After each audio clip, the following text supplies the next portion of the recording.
चलो मित्रों, આજનો આપણો નવો ટોપિક છે કોષરસ કંકાલ. કોષરસ કંકાલ સાઇટોસ્કેલેટલ. સાઇટોસ્કેલેટલ કોષરસ કંકાલ. સર્વપ્રથમ તો કોષરસ કંકાલ શું રચના છે, શાની બનેલી છે, એને આકૃતિમાં બતાવવાનો પ્રયત્ન કરીએ અને ત્યાર પછી આપણે એની ડેફિનેશન આપીએ છીએ, વ્યાખ્યા આપીશું. જેમ કે આ એક સુકોષ કેન્દ્રીય કોષ બતાવ્યો છે, વનસ્પતિ કોષ હોઈ શકે અથવા પ્રાણી કોષ છે. કારણ કે કોષરસ કંકાલનો હોવો એ સુકોષ કેન્દ્રીય કોષોનું લક્ષણ છે. યુકેરિયોટિક સેલનું પ્રોકેરિયોટિક સેલમાં તે જોવા મળી શકે નહીં. તો આ એક સુકોષ કેન્દ્રીય કોષ બતાવ્યો છે. એમાં એનું આ કોષરસ પટલ છે. કોષરસ પટલ. આપણે જે મુદ્દાને સમજવો છે ફક્ત આપણે એટલી જ ફિગર બતાવીશું. હવે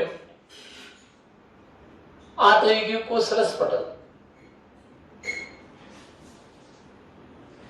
અંદર કોષરસ હશે, કોષ કેન્દ્ર હશે, વિભિન્ન પ્રકારની અંગિકાઓ હશે જેને બતાવતા નથી.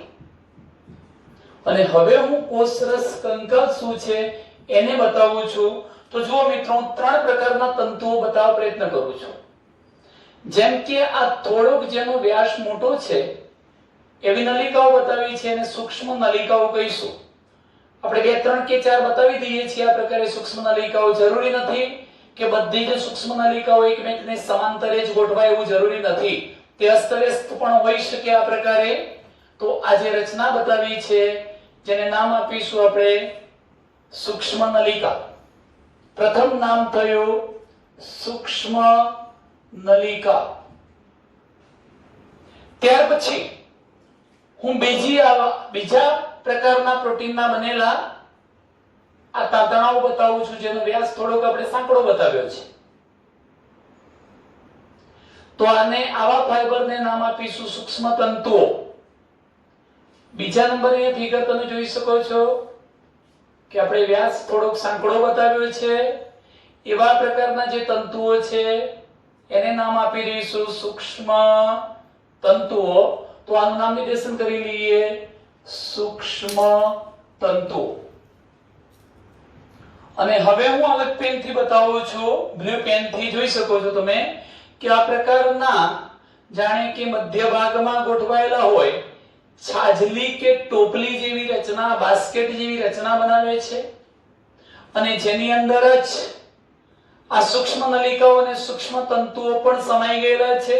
એનાથી વેરવિખેર થઈ જતા નથી, જેમને આધાર આપવાનું કામ કરે છે. આવા જે બ્લુ પ્રકારના પ્રોટીનના બનેલા તાંતણાઓ બતાવ્યા છે એને આપણે નામ આપીશું મધ્યવર્તી તંતુઓ. મધ્યવર્તી તંતુઓ. તો તમને અહીંયા 3 પ્રકારના પ્રોટીનના બનેલા ભાગો બતાવવામાં આવ્યા છે. એમાં તમે જોઈ શકો છો કે મેં આ બ્લેક પેનથી બતાવી છે, જેનો વેગ થોડોક પહોળો છે, સૂક્ષ્મ નલિકાઓ છે. પછી જેનો વેગ થોડોક સાંકડો છે, સૂક્ષ્મ તંતુઓ છે. અને ત્યાર પછી તમે જોઈ શકો છો કે જાણે કે તંતુઓનું બાસ્કેટ કે છાબ બનતી હોય એવી રચના મધ્યવર્તી તંતુઓ કહીશું. તો એનો મતલબ એ થયો કે કોષરસ કંકાલ એ 3 પ્રકારના તંતુઓથી બનેલી રચના છે. કોષરસ કંકાલની રચનામાં 3 પ્રકારના તંતુઓ આવેલા છે. સૂક્ષ્મ નલિકા, સૂક્ષ્મ તંતુઓ અને મધ્યવર્તી તંતુઓથી બનેલી જે રચના છે એને કોષરસ કંકાલ તરીકે આપણે ઓળખાવીશું. અહીંયા મિત્રો વ્યાખ્યા કેવી હોય તો એવું કહી શકાય કે કોષરસમાં રહેલી તંતુમય પ્રોટીનની ફેલાયેલી રચનાને શું કહેવાય? કોષરસ કંકાલ. કોષરસમાં રહેલી તંતુમય એટલે તંતુ જેવા પ્રોટીનની બનેલી સમગ્ર કોષરસમાં ફેલાયેલી આ રચનાને શું કહી શકાય? કોષરસ કંકાલ. તો હવે એના કાર્ય તરફ આપણે જઈએ. એ શું કાર્ય કરી શકે? આ કોષરસ કંકાલનું કાર્ય શું છે? મિત્રો એના 2-3 કાર્યો છે. એ પૈકી સર્વપ્રથમ તો કહીશું કે કોષરસ કંકાલ કોષને યાંત્રિક મજબૂતાઈ આપે છે. શું આપે છે? યાંત્રિક મજબૂતાઈ આપવી, યંત્ર જેવી મજબૂતાઈ આપવી, મજબૂતાઈ આપવાનું કામ કરે છે. આનો બીજો એક મહત્વનું કાર્ય છે તે ચલિતતામાં પણ ભાગ લે છે. ચલિતતા, જો મિત્રો સાઈડમાં હું એક આકૃતિ દોરું છું. આ પ્રકારની મેં આકૃતિ દોરી છે. તમને ખબર હશે આકૃતિ શાની છે? અમીબાની. આ અમીબા છે. અમીબાની અંદર તમે જોઈ શકો છો કે ખોટા પગનું નિર્માણ થયું છે અને આવા જ ખોટા પગ દ્વારા અમીબા એક જગ્યાએથી બીજી જગ્યાએ ગતિ કરી શકે છે, અમીબીય ગતિ. અને એવી જ ગતિ માનવની અંદર રુધિરના શ્વેતકણો પણ દર્શાવે છે.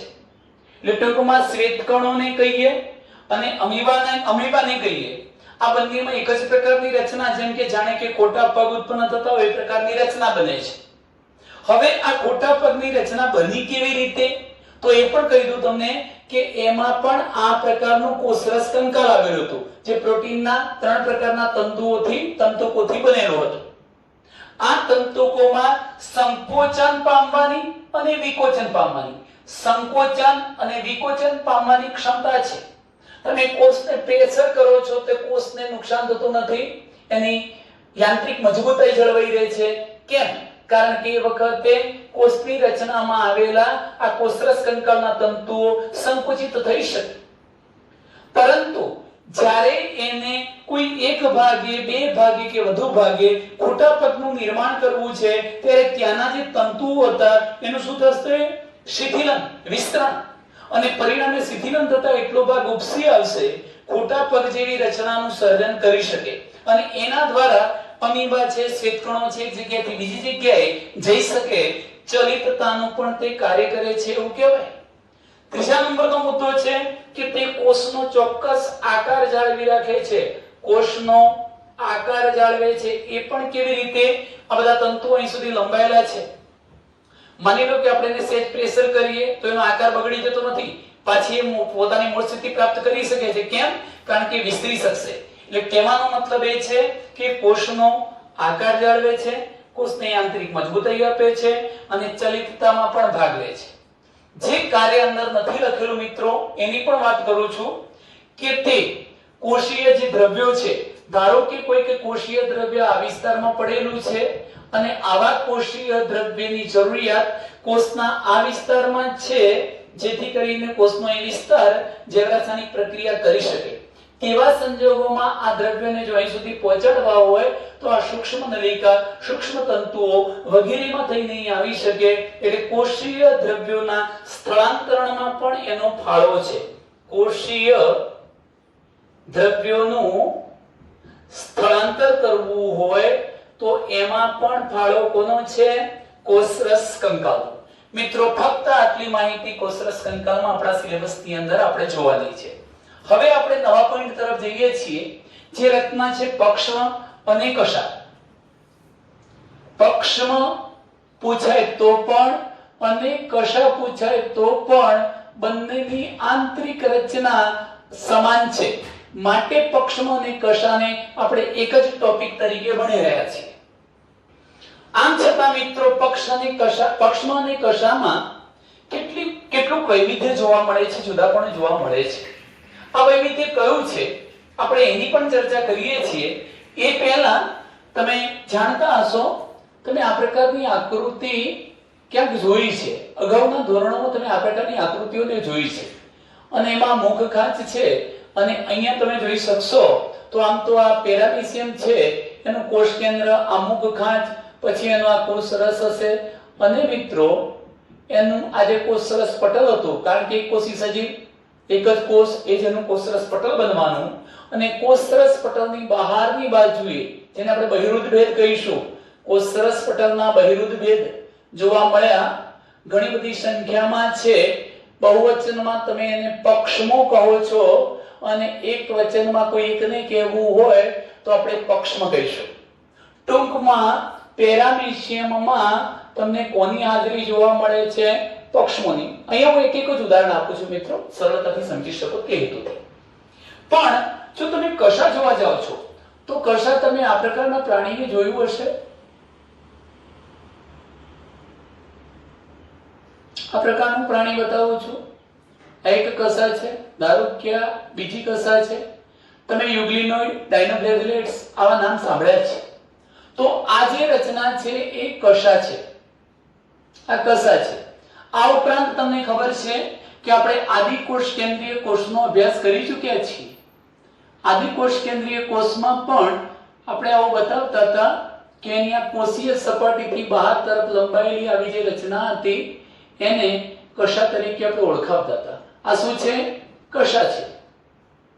એવા ઘણા ઉદાહરણ આપી શકો તમે. ક્લેવિડોમોનાસ આપી શકો, એમાં પણ કશા જોવા મળે છે.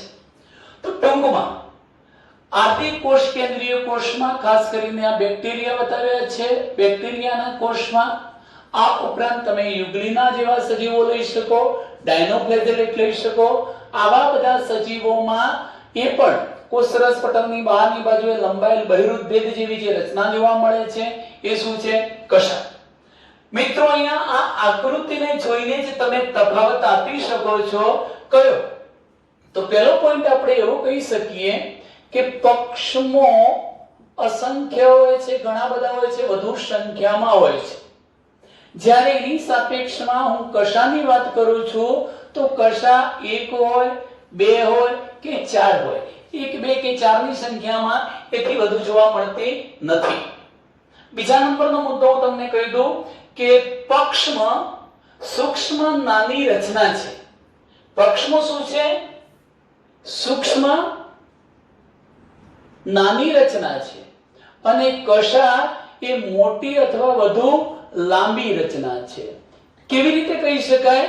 તો હું અહીંયા એક બીજો શબ્દ પણ તમારી જાણકારી ખાતર કહું છું મિત્રો કે પક્ષમાં અને કશા, પક્ષમાં જે છે એ 5 થી માંડીને 10 માઇક્રોન જેટલું કદ ધરાવતા હોય છે.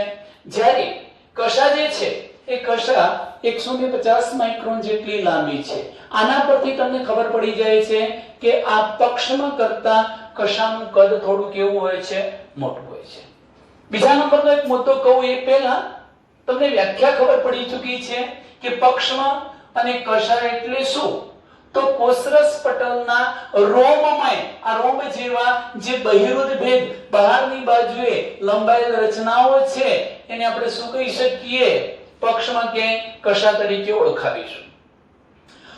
હવે તમે વિચારો મિત્રો કે તુલનાત્મક રીતે કશા એ પક્ષમાં કરતા કેવી છે? વધુ લાંબી છે. કેટલી? 150 માઇક્રોન જેટલી. આ કેટલું છે? માત્ર 5 થી 10 માઇક્રોન. એટલે આ કેવું છે એમ કહી શકાય? નાનું.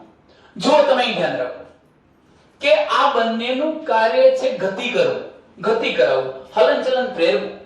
જેમ કે હું તમને અહીંયા કહું છું કે સામાન્ય રીતે આદિકોષ કેન્દ્રીય કોષ અને કશા શુકોષ કેન્દ્રીય કોષ કરતા રચનાત્મક રીતે જુદી છે. આ શબ્દ પણ મારે તમને સમજાવવો છે. સમજો કે આદિકોષ કેન્દ્રીય કોષની કશા શુકોષ કેન્દ્રીય કોષની કશા કરતા જુદી છે. એ રચના સમજાવી છે. એ પહેલા મેં તમને શબ્દ કહી દીધો કે પક્ષમાં અને કશા આ બંને જોજો સંખ્યામાં વધુ છે. અહીં સંખ્યા કેટલી હતી? 1, 2 કે 4 હતી. એમના દ્વારા પ્રેરાતી ગતિ પણ ભિન્ન હોય છે. પ્રેરાતી ગતિ ભિન્ન હોય છે. કેવી રીતે ભિન્ન હોય છે? આ વધુ લાંબી રચના હોવાથી એના દ્વારા થતી ગતિ વધુ હશે અને પક્ષમાં નાની રચના હોવાથી એના દ્વારા પ્રેરાતી ગતિ પણ કેવી હશે? ઓછી હશે. અહીંયા હું મહત્વનો જે પોઈન્ટ કહું છું મિત્રો એ સાંભળજો કે પક્ષમાંનું કાર્ય શું છે? એનું કાર્ય હલેશા જેવું છે. હલેશા જેવું કાર્ય કરે છે.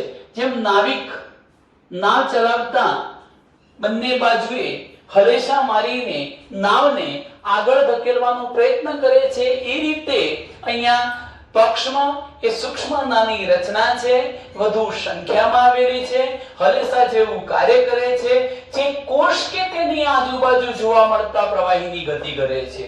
જે કોષ કે તેની આજુબાજુ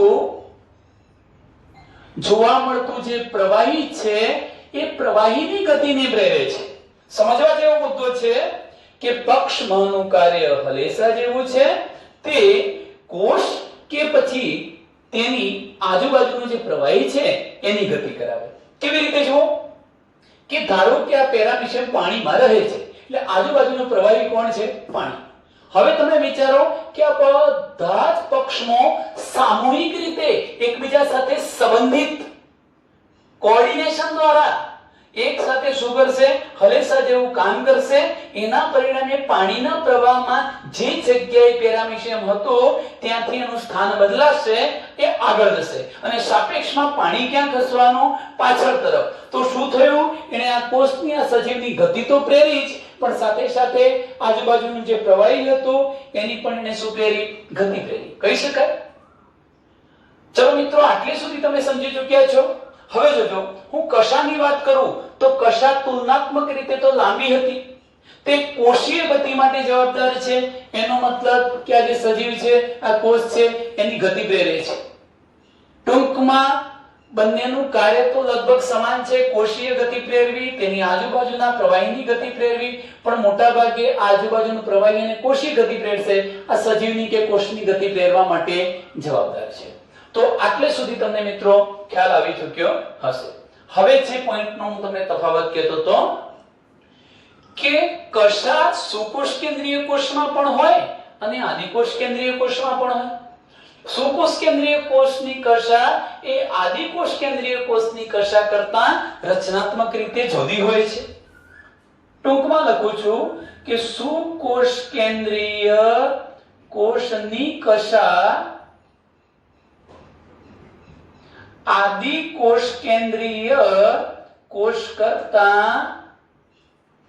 એની કશા કરતા રચનાની દ્રષ્ટિએ, રચનાત્મક દ્રષ્ટિએ થોડી જુદી હોય છે.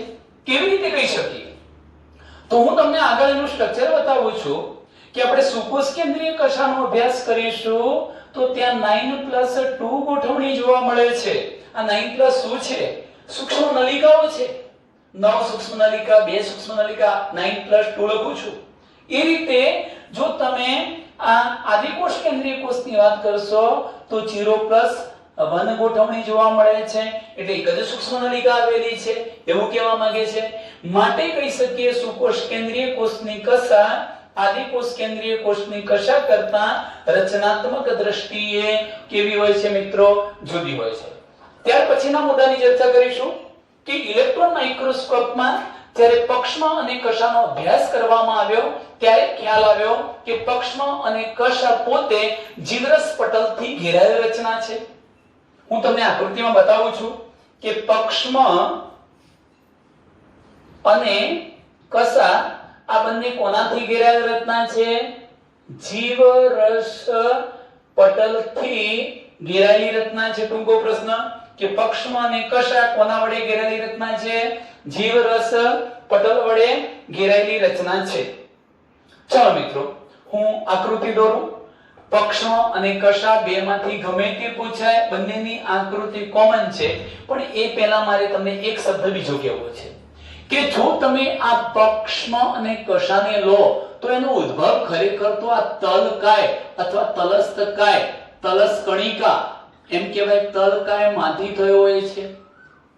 ખાસ કરીને તારા કેન્દ્રનું જે તલકાય છે, તારા કેન્દ્ર એક અંગિકા, એના પછી ભણીશું, તો તારા કેન્દ્રના તલકાયમાંથી જ આવી પક્ષમાં અને કશા બની હોય છે. ટૂંકમાં આ તલકાય છે, અંદર પણ આ ઘણા બધા તલકાય હશે, એમાંથી પક્ષમાં અને કશા જેવી રચનાઓ ઉદ્ભવી હોય છે. હું આકૃતિ દોરું એ પહેલા એક શબ્દ લખ્યો છે કે પક્ષમાં અને કશાના અક્ષને અક્ષસૂત્ર કહે છે. અને આપણે જે રચના જોવી છે આ અક્ષસૂત્રની રચના જોવી છે. હવે હકીકતમાં પક્ષમાં અને કશાની અક્ષને અક્ષસૂત્ર કહેવાય. હું અક્ષસૂત્રની રચના બતાવું તો એ રચના ખરેખર કોની થઈ? પક્ષમાં અને કશાની રચના થઈ. પણ અક્ષ એટલે શું? આમ તો અક્ષ એટલે પાયો, ધરી કહીશું. જેમ કે હું આ કશા છે કાં તો આ પક્ષમાં છે એનો આડો છેદ લઉં, એના ધરીના ભાગેથી આડો છેદ લઉં અને આડો છેદ લઈને એ જે ગોળાકાર છેદમાં મને રચનાઓ જોવા મળશે એ સમગ્ર રચના એનું શું છે? અક્ષસૂત્ર. એટલે પક્ષમાં કે કશાના અક્ષને અક્ષસૂત્ર તરીકે ઓળખવામાં આવે છે. હવે આ અક્ષસૂત્રની રચના કેવી છે? તો મેં તમને પહેલા જ કહી દીધું છે કે યુકોષ સુકોષ કેન્દ્રીય કોષની અંદર પક્ષમ અને કશાની જે રચના છે એ 9+2 ની ગોઠવણી ધરાવે છે. આ 9+2 શું છે મિત્રો? આકૃતિમાં આવે એને આપણે સમજીએ છીએ. ચાલો એ ધ્યાન રાખો. હું એક આકૃતિ દોરું છું. આકૃતિ દોરવા માટે સામાન્ય રીતે એક ડોટેડ વર્તુળ બતાવી દઈએ છીએ જેથી કરીને આપણે આટલા ભાગની અંદર આકૃતિને દોરી શકીએ.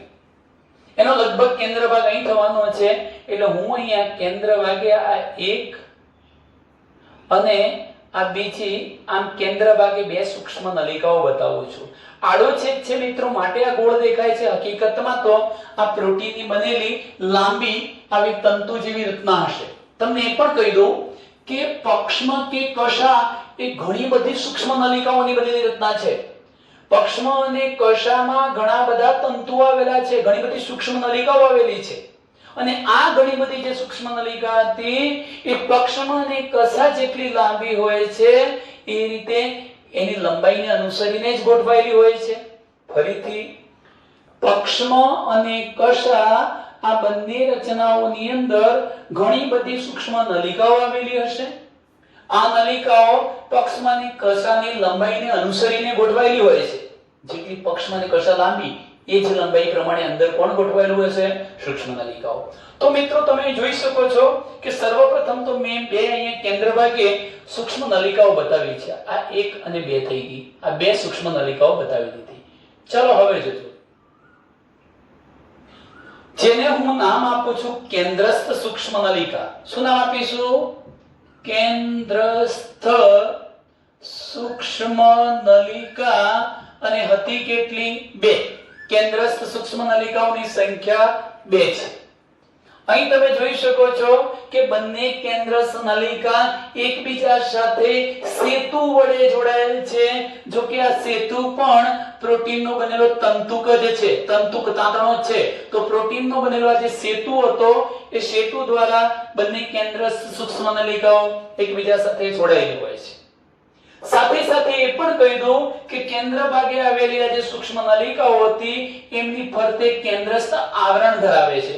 હું આખું આવરણ સળંગ ન બતાવતા ફક્ત આટલું જ બતાવું છું. આ બાજુ અડધું બતાવી દઉં છું. તો આ થઈ ગયું કેન્દ્રસ્થ ભાગે આવેલી જે સૂક્ષ્મ નલિકા હતી એની ફરતે આવેલું કેન્દ્રસ્થ આવરણ. શું કહીશું આને? કેન્દ્રસ્થ આવરણ તરીકે આપણે ઓળખાવીશું. હવે મિત્રો આ તો વાત થઈ કેન્દ્ર ભાગની, પણ મેં આ જે વર્તુળ દોર્યું છે એટલા ભાગમાં એટલે કે કેન્દ્રથી દૂર આ પરિઘનો વિસ્તાર છે. પરિઘના ભાગે શું આવેલું છે? નવ. પણ નવ સિંગલ નહીં, નવ જોડમાં ગોઠવાયેલી, જોડકું 9 જોડકા હશે. 9 જોડિયા સૂક્ષ્મ નલિકાઓ પરિઘવર્તી ભાગમાં આવેલી છે.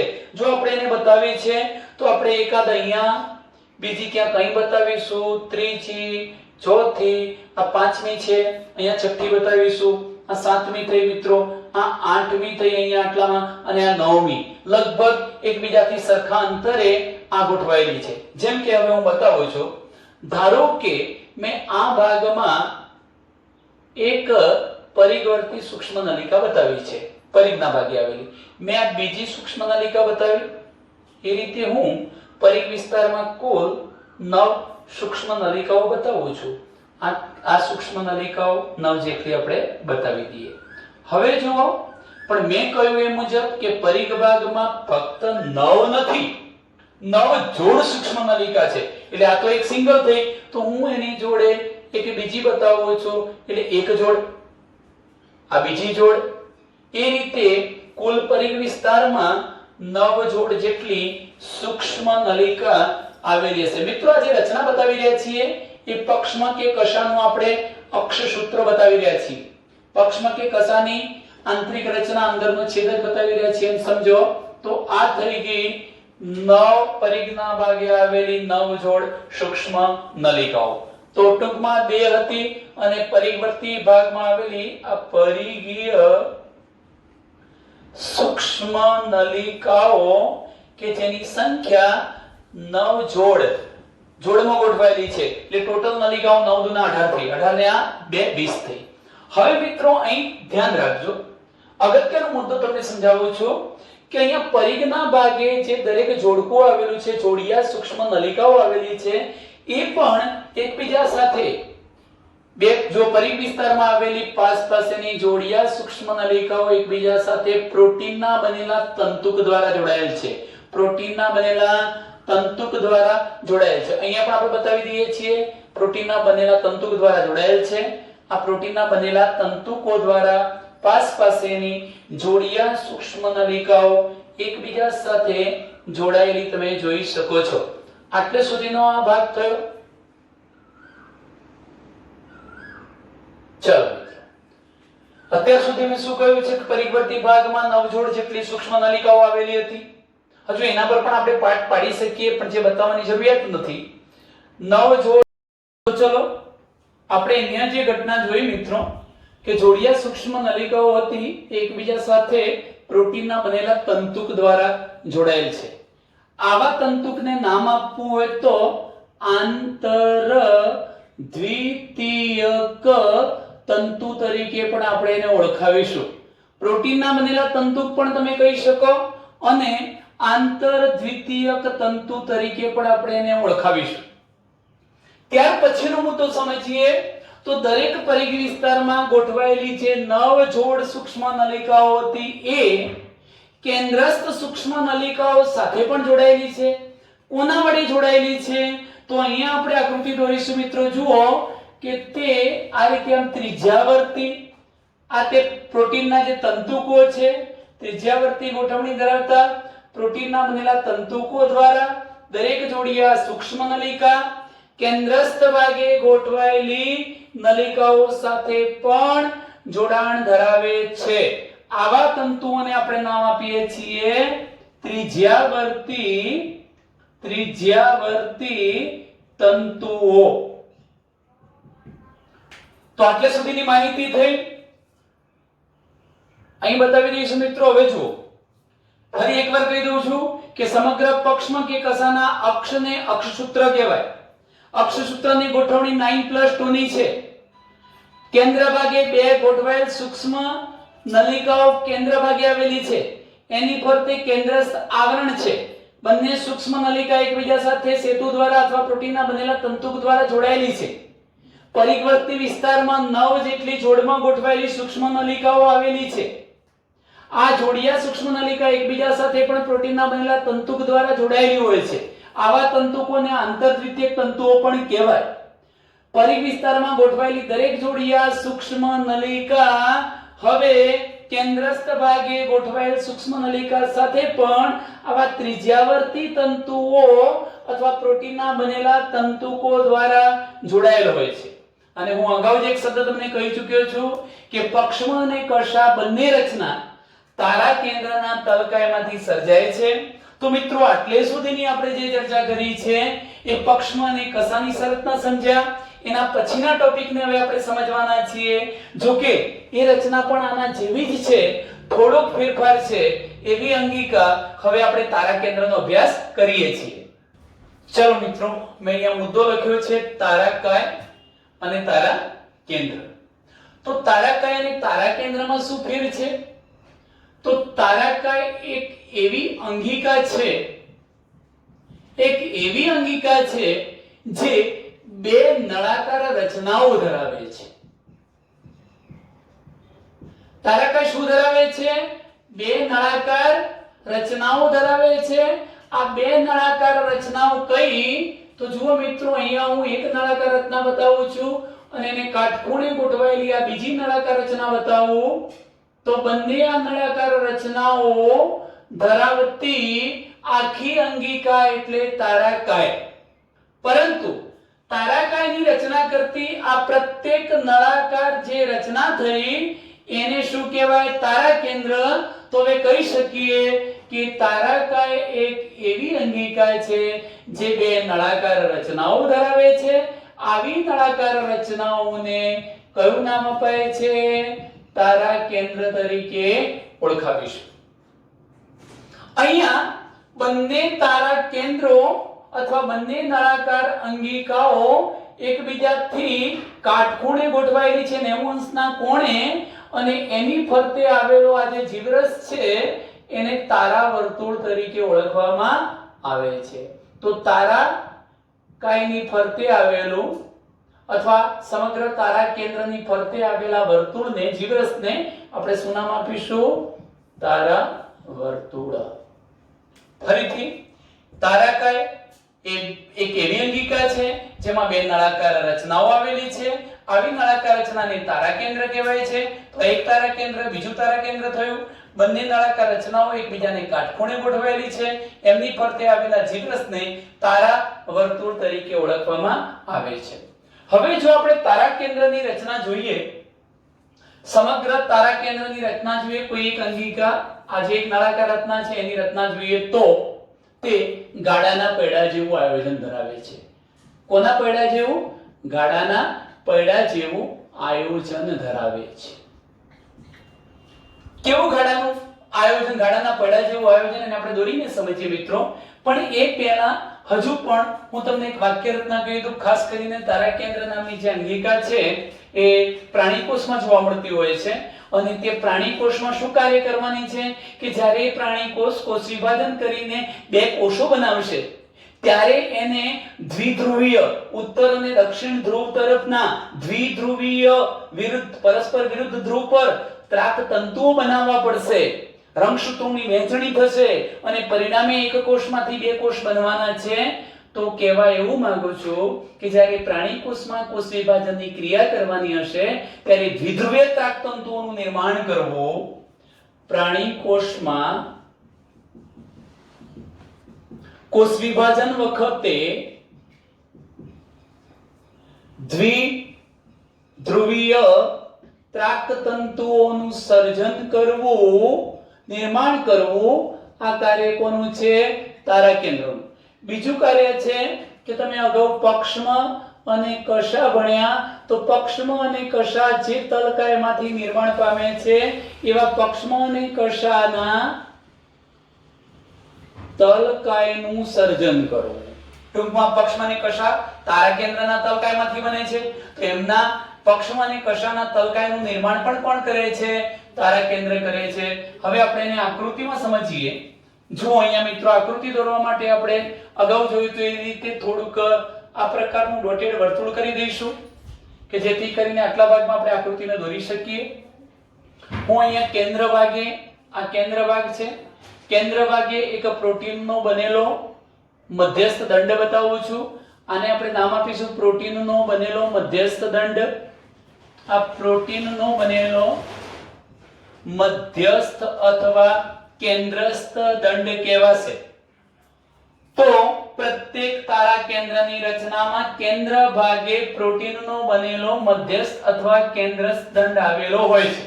હવે આ પરિઘ વિસ્તારમાં શું છે તો અગાઉ જોઈ ગયા એમ 9, 1, 2, અહીંયા 3, ધારો કે 4, 5, 6, 7, અહીંયા આપણે દોરીશું 8 અને 9. કદાચ અંતરમાં થોડું વેરીએશન અહીંયા તમને લાગશે પણ લગભગ એકબીજાથી સમાન અંતરે ગોઠવાયેલી નવ જોડમાં નહીં. યાદ રાખજો આટલો જ ફેર છે પક્ષમ અને કષા તેમજ તારા કેન્દ્રની રચનામાં. પક્ષમ અને કષામાં પરિવર્તી ભાગમાં નવ જોડ સૂક્ષ્મ નલિકા હતી, અહીં નવ જોડ નથી મિત્રો. એટલે હવે આપણે આખી આકૃતિને સમજીએ. જેમ કે હું અહીંયા બતાવું છું, આ એક સૂક્ષ્મ નલિકા બતાવી, ટ્યુબ્યુલિન પ્રોટીનની બનેલી બીજી સૂક્ષ્મ નલિકા, ટ્યુબ્યુલિન પ્રોટીનની બનેલી ત્રીજી સૂક્ષ્મ નલિકા. આ રીતે આપણે પરિઘ વિસ્તારમાં સર્વપ્રથમ તો 9 સૂક્ષ્મ નલિકાઓ બતાવી દઈએ છીએ. આ કુલ 9 સૂક્ષ્મ નલિકાઓ થઈ ગઈ મિત્રો. અહીં જુઓ 9 સૂક્ષ્મ નલિકાઓ થઈ. હવે 9 નથી પરંતુ તે જોડમાં નથી, ત્રેખડ. ત્રેખડ એટલે શું તો 3 3 ના સમૂહમાં છે. જેમ કે આ એક થઈ, આ બીજી અને ત્રીજી, આ ત્રેખડ બન્યું.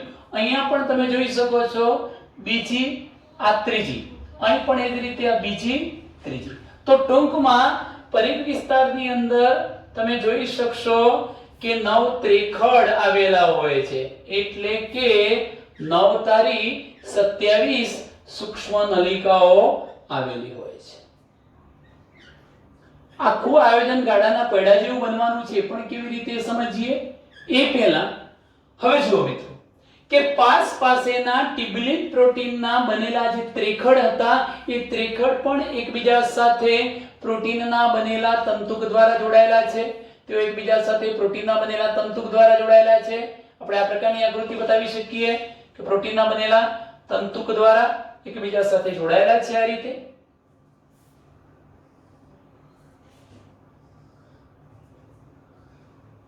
ફરીથી કે પરિઘ વિસ્તારમાં ગોઠવાયેલા 9 જેટલા જે ત્રેખડ હતા ટિબ્યુલિન પ્રોટીનની બનેલી સૂક્ષ્મ નલિકાઓ હતી એ એકબીજા સાથે આવા ત્રેખડ પણ પ્રોટીનના બનેલા તંતુક દ્વારા એકબીજા સાથે જોડાયેલા હોય છે આ ઉપરાંત દરેક ત્રેખડ કેન્દ્રસ્થ આ જે દંડ હતો અથવા મધ્યસ્થ પ્રોટીનનો બનેલો દંડ હતો એની સાથે પણ આ રીતે પ્રોટીનના બનેલા તંતુકો દ્વારા એકબીજા સાથે જોડાયેલ હશે આ પ્રોટીનનો બનેલો તંતુક એક થયો આ રીતે આજે બીજો ભાગ બતાવીશું અહીંયા આપણે ત્રીજો ભાગ બતાવી શકીએ આજે છે મિત્રો ચોથો ભાગ એવી રીતે તમે પરિઘીય અથવા ત્રિજ્યાવર્તી આ પ્રકારના તંતુઓ બતાવશો એ પણ પ્રોટીનના બનેલા તંતુક છે તો હવે વર્ણન શું થાય કે દરેક ત્રેખડ